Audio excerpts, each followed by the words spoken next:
Okay, students, with a little bit of delay, we are starting with our second topic of the day, that is physiology of the cardiac potential within the Purkinje fiber.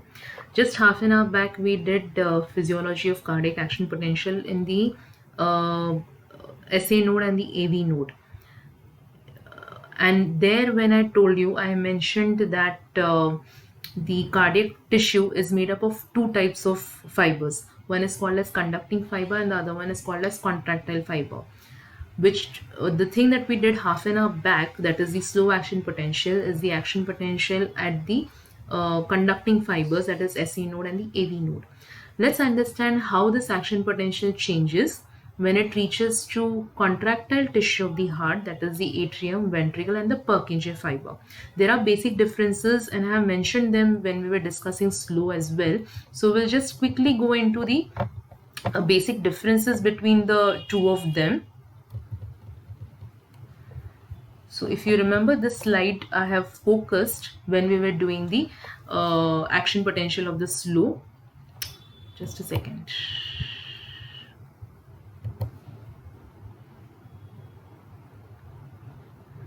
So if you remember, I have told you that the resting membrane potential of the fast or the atrium, ventricle, and the Purkinje fiber is stable at minus 90 millivolts, whereas for the atrium, for the SA node and the AV node, that is a contractile tissue,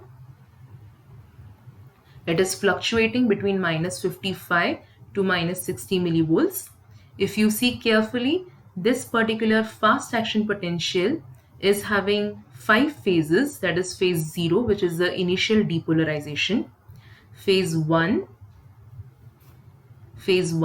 which is the initial repolarization. Then we have the plateau phase, which is phase 2. Then we have phase 3, which is the late repolarization. And finally, phase 3 merges with the resting membrane potential. Over here, if you remember, I have told you that there are three main phases. One is phase 4, which is a pre-potential. Then we have phase 0, which is the depolarization. And then we have phase 3, which is repolarization. So this is a basic difference between the action potential of the Purkinje or the atrium ventricle and the Purkinje, whereas this is the action potential of the SA node and the AV node. Now, I also mentioned something called as this particular point. This is called as refractory period. If you remember, we did one more thing when we were doing the previous one. Okay, just a second.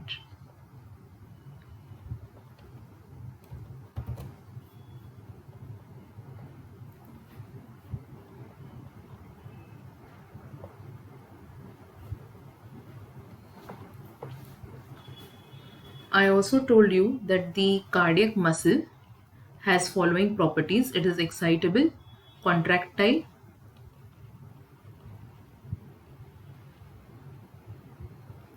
it is conducting, it follows all or none phenomenon,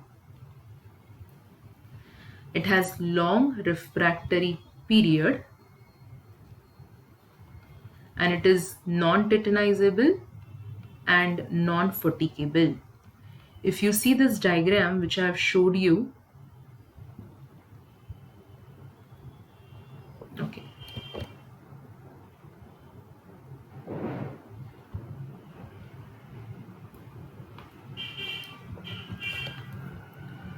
this particular diagram, if you see this carefully,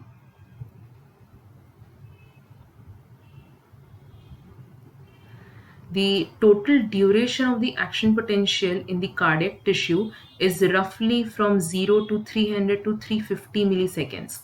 And if you see, almost 0 to 200 milliseconds is your effective refractory period. And following that, the next 100 milliseconds becomes your relative refractory period. That means it has a long refractory period, which is divided into absolute and relative refractory period, which is lasting from 0 to 200 milliseconds, and relative is for next 100 milliseconds. Okay. Now, if you remember, what is refractory period? Refractory period is that period following a single adequate stimulus where an excitable tissue will not show a response if it is in the absolute refractory period, and it will show a response provided the strength of stimulus is threshold or above threshold if it is in the relative refractory period. Okay, so if you have seen this diagram, the heart remains non-excitable for the initial 200 milliseconds, whereas if the second stimulus, which is threshold or above threshold, reaches beyond 200 milliseconds, it will throw the next action potential, which is like that. Okay, so this explains you one more property, that is long refractory period.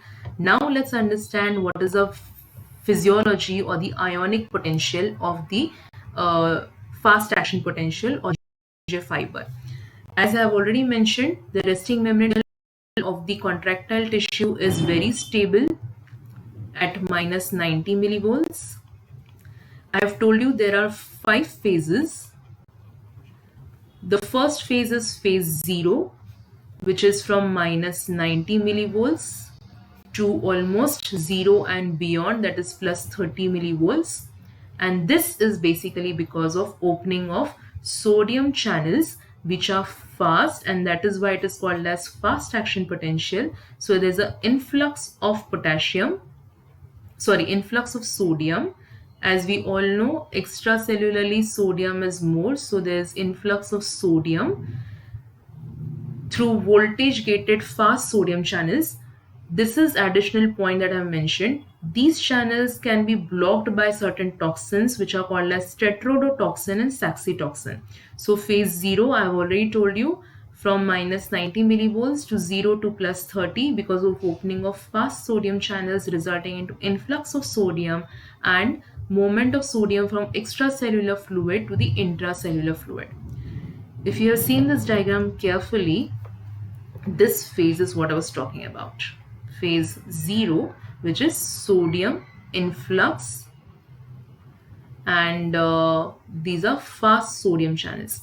Then we'll be discussing this particular phase, which is phase 0, which is early repolarization. So if you have noticed, from positivity it is slightly coming more towards plus 10 and 0 millivolts, which is phase 1, which is because of the opening of transient outward current, mainly causing the potassium efflux. So potassium efflux is happening in this particular phase, which is phase 1, which is early repolarization. And if you are aware, potassium concentration is more inside the cell, so potassium efflux will bring the membrane potential towards negative. Okay, this is followed by the next phase, which is phase 2, that is because of the opening of L type calcium channels. Please remember that here it is L-type calcium channels. When we were doing the slow action potential, in the pre-potential part it was the T or the transient calcium channel, and then the depolarization was because of the L-type or long-lasting calcium channels. Here phase 2 or the plateau phase is because of the entry of calcium or calcium influx via the L-type calcium channels. So calcium ions are moving inside the myocyte, cardiac myocyte, and potassium efflux is counterbalancing the whole thing, and it causes what is called as plateau phase. Then there is a phase of rapid repolarization or final repolarization, which is phase 3, where the calcium channels will close eventually, and the potassium channels, which are slow to close and slow to open, will remain open, and it will continue the efflux of potassium, which will bring the membrane from positive to the resting membrane potential and further. Okay, now what is happening in the whole process is a lot of sodium has moved in, a lot of calcium has moved in, a lot of potassium has moved out. So that will lead to a lot of ionic imbalance. Although it has caused action potential, but inside the cell it has not maintained the homeostasis. So in order to bring back the restoration, the ionic concentration, we have phase 4, which is because of working of sodium potassium ATPase pump, which will throw 3 sodium out and take in 2 potassium inside, which will restore the ionic balance inside the cell. You remember I've already told you that there's a lot of calcium influx. So most of the calcium which has entered the cell during phase 2 is eliminated by this particular antiport mechanism, that is 3 sodium 1 calcium antiport mechanism, which will exchange 3 sodium with 1 calcium ion, and whatever extra sodium that has entered will be again reshuffled with the help of sodium potassium ATPase pump. And in addition to this particular pump, you also have a ATP driven calcium channel or calcium pump, which will eliminate the calcium ions outside. If you remember yesterday when we were doing the transport of across the cell membrane, I have told you that the primary active transport has 3 types of channels. One is P channel, F channel and V channel. So ये जो calcium ATPase pump है, this is the example of P type primary active transport. ठीक है. Now, this is a diagrammatic representation of this from minus negative to 0 and overshoot. During this particular phase, next to the overshoot is phase 1, which is the early repolarization, which is because of the opening of potassium channel, potassium efflux. Since it's a positively charged channel, positively charged ion, it will bring the membrane potential towards negative. It will be abruptly interrupted by opening of L type calcium channel, which will cause influx of calcium. And this influx of calcium is important because it will help in more efficient cardiac contraction. So cardiac contraction, which is initiated by this calcium influx, is called as calcium sensitive cardiac contraction. So the calcium influx will be happening by L-type calcium channel, and it is remaining plateau because potassium efflux is counterbalanced by the calcium influx. Okay. Then abruptly somewhere over here, when the membrane potential is just at 0 and minus 10 millivolts, calcium channels close and potassium channels open up, or they are already open, and potassium efflux continues. So potassium ka efflux is continuing, and eventually it reaches the resting membrane potential of minus 90 millivolts. Okay, this particular change of ions which has happened during the entire phase is counterbalanced by, I have told you 3 things. One is sodium potassium ATPase pump,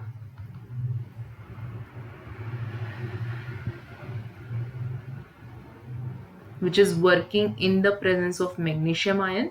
Then I have told you 3 sodium 1 calcium antiport mechanism, and then I have told you that there is a calcium ATPase pump.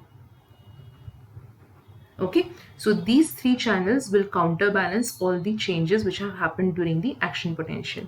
So this entire thing we have studied, which is a process of fast action potential or the action potential in the atrium, ventricle and the Purkinje fiber. I've told you the basic differences between the action potential of fast and slow.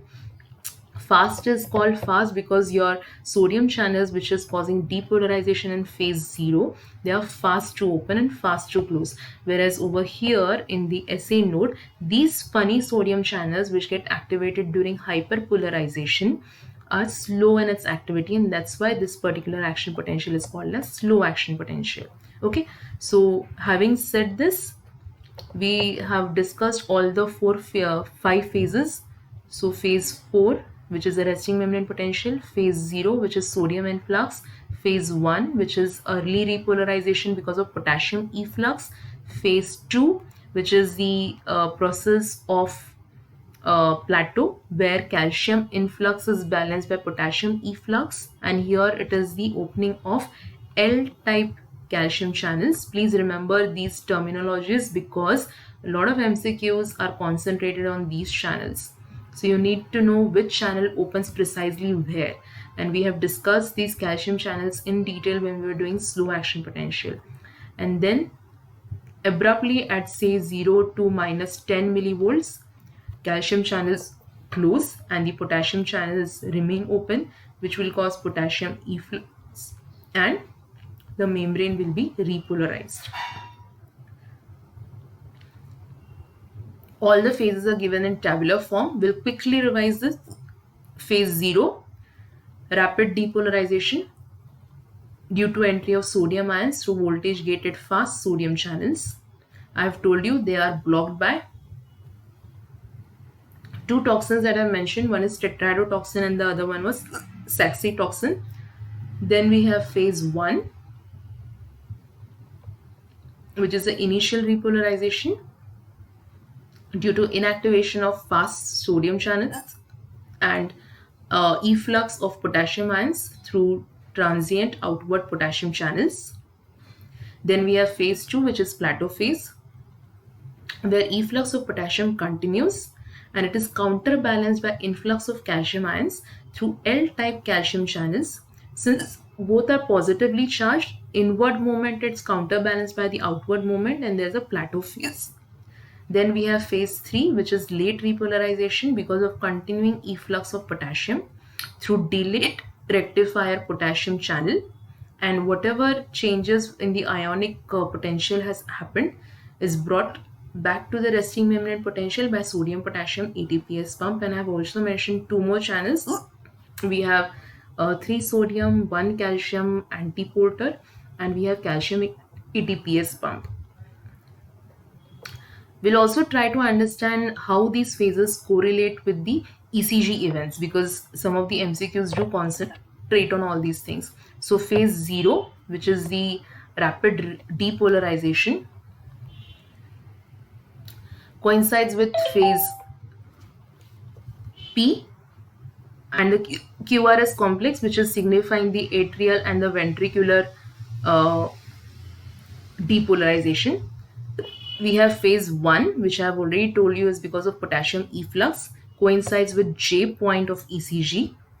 Phase 2, which is plateau phase, which coincides with ST segment. Phase 3, which is late repolarization, coincides with T wave. Phase 4, which is a return of resting membrane potential, which coincides with TQ segment, which is the end of T wave and the beginning of the next QRS complex. ऐसा ही कुछ similar हम लोगों ने JVP के लिए भी किया था. So lot of questions are concentrated on the sequential events and the correlation of various events. So that's why I put this particular table. Quickly revise the whole process again. Action potential in the typical cardiac myocyte is composed of 5 phases. Phase 4, as we have learned, is a resting membrane potential, which is minus 90 millivolts due to constant outward leakage. This is new information. I have not mentioned it so far. It is because of the outward leakage of potassium through inward rectifier channel. Sodium and calcium channels are closed during this particular period. Then we have phase 0, which is depolarization, where the transient resting membrane potential rises above minus 90 millivolts, and it is because of the opening of fast sodium channels, which causes sodium influx, which brings the membrane potential to threshold. At this point, the fast sodium channels are opened and it generates a self-sustaining inward sodium current. Self-sustaining inward sodium current. A large amount of sodium current rapidly causes depolarization, where the transient membrane potential moves to 0 millivolts and overshoots. Sodium channels, if you have remembered, they are fast to open and fast to close. This is followed by the next phase, which is the long-lasting calcium channels, which open when the transient resting membrane potential is more than minus 40 millivolts, and it causes small but steady influx. So somewhere when the membrane potential is minus 40 millivolts, your long-lasting or long opening calcium channels open up, but their activity is maximum during the plateau phase. So just remember, they are actually getting open at minus 40 millivolts, but their activity is beginning in phase 2. Okay, So early repolarization,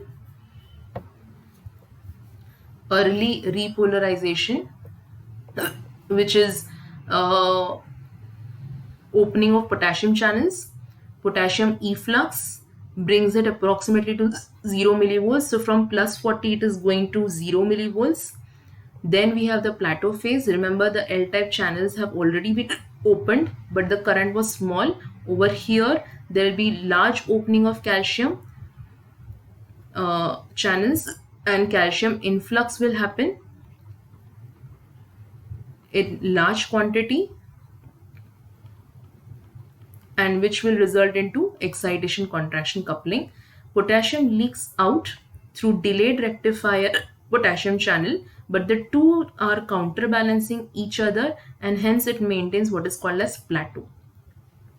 Then we have phase 3, which is repolarization, where calcium channels are inactivated and the persistent outflow of potassium exceeds calcium inflow and brings the membrane potential back to minus 90 millivolts.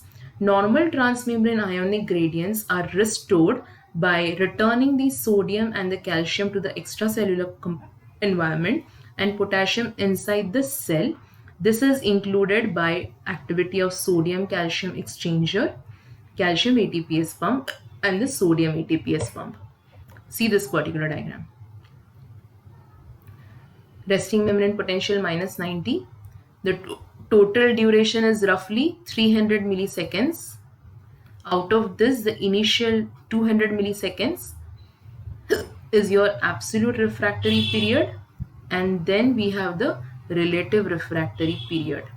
During this period, any amount of an action strength of stimulus will not initiate the next action potential, whereas during the relative refractory period, it will throw the next action potential. And if you remember, when we were doing the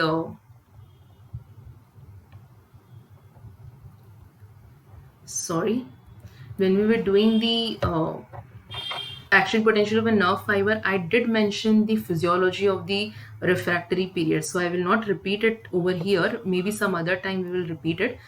But okay. So now this particular action potential, what they have done is they have also overimposed the cardiac contractility. And if you see within the plateau phase, there's influx of calcium, and this is superimposed by the maximum cardiac contractility or the contractile response of the heart. So this is what I wanted you to understand, that the calcium which is coming inside via the L-type channels will actually help in cardiac contraction. So we'll quickly revise the whole process.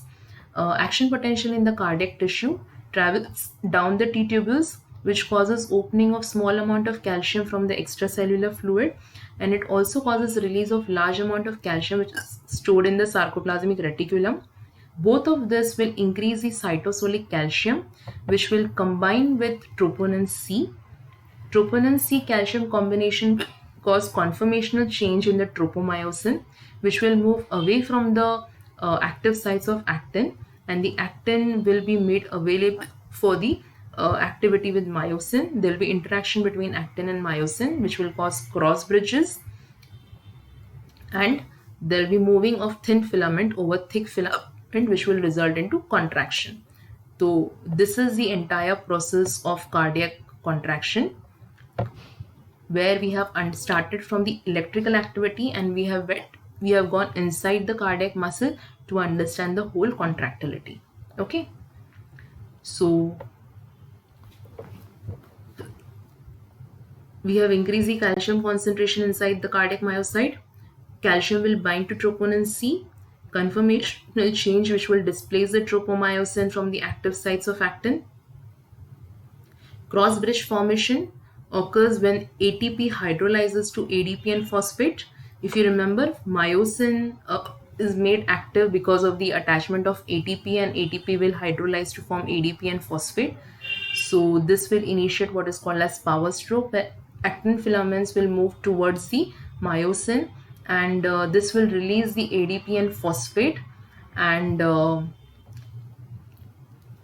the bond between actin and myosin will be strong. Then you will have the new ATP which will attach to the myosin, which will decrease the affinity between actin and myosin. Actin will be released with ATP binding. Myosin head uh, is cocked back into the firing position, ready to make the next cross bridge further downstream. The cycle continues till the calcium levels within the cytoplasm is high. That means till the calcium is made available to interact with troponin C, this whole cycle is repeating. If you want the muscle to undergo relaxation, then the calcium has to be pumped back into the sarcoplasmic reticulum with the help of SARCA, that is sarcoplasmic endoplasmic reticulum ATPase pump. This is what I was discussing. The calcium-induced calcium release. After the depolarization of sodium channels, the calcium enters into the cardiac myocyte via the L-type channel. So these are your L-type channels. ये L-type हो गया, ये आपका T-tubule हो गया. So this is L-type and L-type. The calcium then activates the rhinodin receptor. So this will then stimulate the rhinodin receptor on the sarcoplasmic reticulum, which will then open up and the calcium will be released into the sarcoplasm, cardiac myoplasm, and this calcium will be made available for the contraction or the cross bridge formation. And whenever the process of relaxation has to be initiated, the calcium has to be pumped back into the sarcoplasm with the help of SARCA. So let's understand what is happening during myocyte relaxation. As the myocyte contraction begins, the process is synchronized by the electrical activity, which we have already told you. The L-type calcium channels are inactivated towards the end of phase 2. Calcium influx is arrested, so the calcium-induced calcium release is abolished. At the same time, calcium which is sequestered back into the sarcoplasmic reticulum with the help of calcium ATPase pump, that is SARCA. So calcium ion gets dissociated from troponin C. Tropomyosin inhibition begins and it will cover the active sites of actin, and no more interaction between actin and myosin will happen, which will initiate the process of myosin relaxation. There is one more additional information that you have to know, which is very recent, which is called as phospholambin, which is classically seen in cardiac myocyte, which was first discovered by the scientist Arnold Katz and his co-workers in 1974. What is the function of this phospholambin? In unphosphorylated state, phospholambin is an inhibitor of cardiac muscle sarcoplasm reticulum calcium ATPase pump, which will transport the calcium from cytosol to the sarcoplasmic reticulum. So in unphosphorylated state, phospholambin will inhibit the SARCA. But once it is phosphorylated by protein kinase A, this particular disinhibition of calcium ATPase pump of SARCA leads to faster uptake of calcium and thus result into increase in the relaxation, which is a lusiotropic effect, which is relaxation period, which is elicited by beta agonist. This protein is a key regulator of the calcium diastolic function. Mutation of this particular gene, which is important for phospholambin, can cause inherited human dilated cardiomyopathy and refractory congestive cardiac failure. So phospholambin in unphosphorylated state will inhibit the SARCA, so the calcium will be made available for the contractility. In phosphorylated state, phospholambin will increase the activity of the SARCA and will bring back all the calcium into the SARCA and will contribute into a lusiotropic or relaxation time of the cardiac muscle. So this is what a composite of what we have discussed so far, which includes contraction and the relaxation of the cardiac muscle. So we have the action potential of the Purkinje fiber, which is entering via the T-tubules. Within the T-tubules, and we have this L-type channel which causes calcium ka influx into the cardiac myocyte. This calcium influx will cause calcium troponin complex ka interaction, which will cause actin myosin ka interaction, and the muscle will contract. Whatever excess calcium that has entered will be thrown out again by the calcium ATPase pump and the sodium calcium exchanger, and the sodium influx will be again brought back to the normal with the help of sodium potassium ATPase pump. Now, what is basically shown in this particular diagram is the effect of cardiac glycoside, which is digitalis. Digitalis is a drug which will increase the ionotropic activity of the heart. That means force of contraction will increase. This force of contraction is increased because of increase in the calcium concentration within the heart. So basically, what is cardiac glycoside doing? It is inhibiting this particular pump, that is sodium potassium pump. So when sodium potassium pump is inhibited, sodium concentration inside is increasing. This will trigger the activity of this particular channel, which will throw 3 sodium out because sodium concentration inside has increased, and vice versa, it will take 1 calcium inside. So this calcium will then initiate the cardiac contractility. Okay, so this is what I wanted you to understand from this diagram. Another thing that you have to understand is sympathetic nervous system, or adrenaline noradrenaline, is acting via beta 2 receptors on the heart, which will cause activity of cyclic AMP. Phosphokinase will phosphorylate phospholamban and will increase the calcium ka inward movement and will help in lusiotropic activity of the heart. Okay, so a lot of things are present in this particular diagram. To be more specific, these are your beta 1 receptor and not beta 2 receptor. ठीक है? So we have already done the absolute and the relative refractory period, and we have also correlated various phases with the ECG. So I'm not going into the details of this slide. You can go through it at your ease, and I'll leave you with this particular image based question, that is phase 2 of the action potential is due to what? And the options given over here is sodium influx, potassium influx, calcium influx, and chloride influx.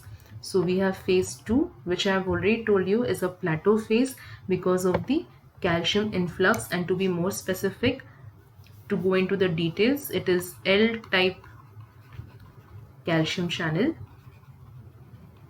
which opens up at almost minus 40 millivolts and remains open till the same point, that is minus 40 over here. Then it is counterbalanced by the potassium channel ka opening and potassium efflux.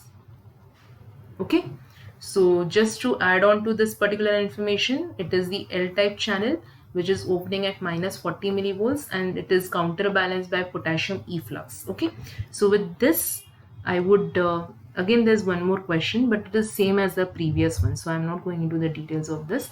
So with this we have covered all the important events which are happening in the cardiac action potential, especially the Purkinje fiber, which is a fast action potential.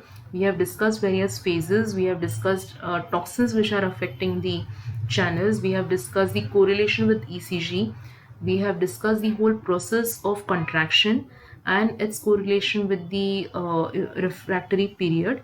We have also discussed the process of relaxation and the use of phospholamban, or the importance of phospholamban, which is recently discovered in 1974.